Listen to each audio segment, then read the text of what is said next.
are in the hands of this gentleman. How are you? It's a pleasure. How are you?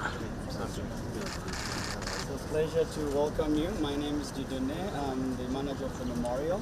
It's a pleasure to have you. Excellence Ambassador. It's a pleasure. Yeah. And Sam is the Director of International Relations and Religious Trust. Runs the memorial on behalf of the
background of the genocide against the Tutsi. And we start with our country, Rwanda, before the colonization. So Rwandans were one people who were living in harmony, who were united, who were working together to develop their nation. So at that time, our country, Rwanda, was led under monarchy. We can see here the picture of the king, surrounded by the chiefs. So this means that all the Rwandans will be living in the superiority of their king. Because Rwanda recognized the period of divisions. That's what we are going to see to the next talk, but we wish to end this unity. Allow me to move to this panel. This is where we're going to see the root found us as a strong community. The leadership was really strong and people were all together.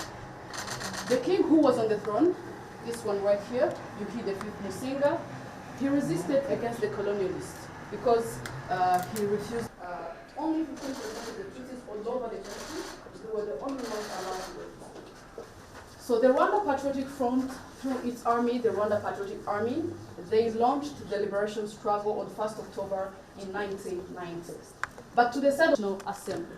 So this allowed the RPF politicians to come in Kigali to be in the broad-based government together with their own forces who came to protect them.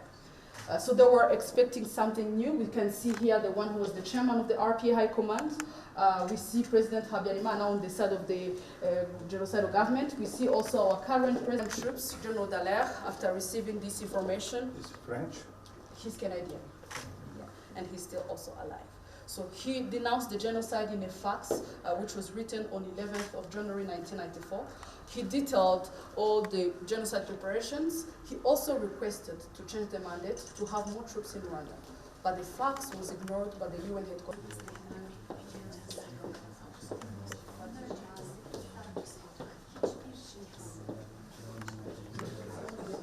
At the UN headquarters, when the genocide was happening in Rwanda, they were still discussing if it was a genocide or not a genocide. So nothing was done to stop it.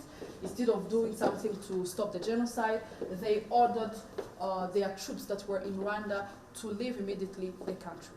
So instead of rescuing the victims and stopping the genocide, they evacuated only their citizens, abandoned, and they were killing them. So the violations continued even in the refugee camps. So they tried several times to attack back the country. This is the case that happened in the of the genocide. So some of them were captured, but the list is still long because they're changing names, they're changing countries. How many of them are captured roughly? We count about 75.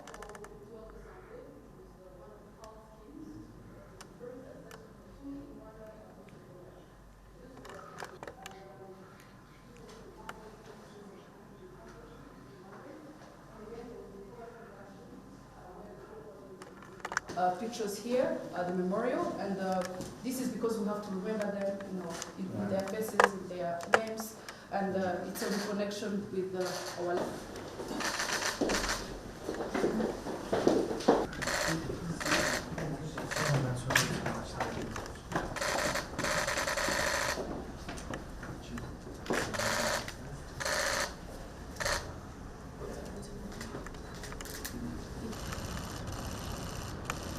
Gelin arkadaşlar.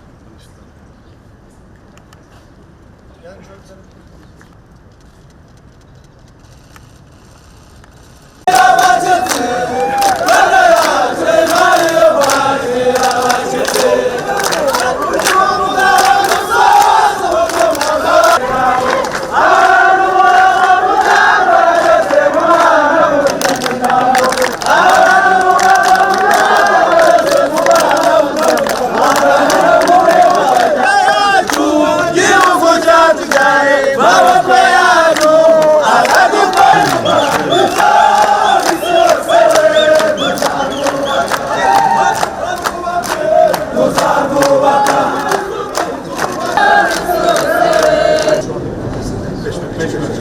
Dolayısıyla şu anda süraç imalatımız devam ediyor.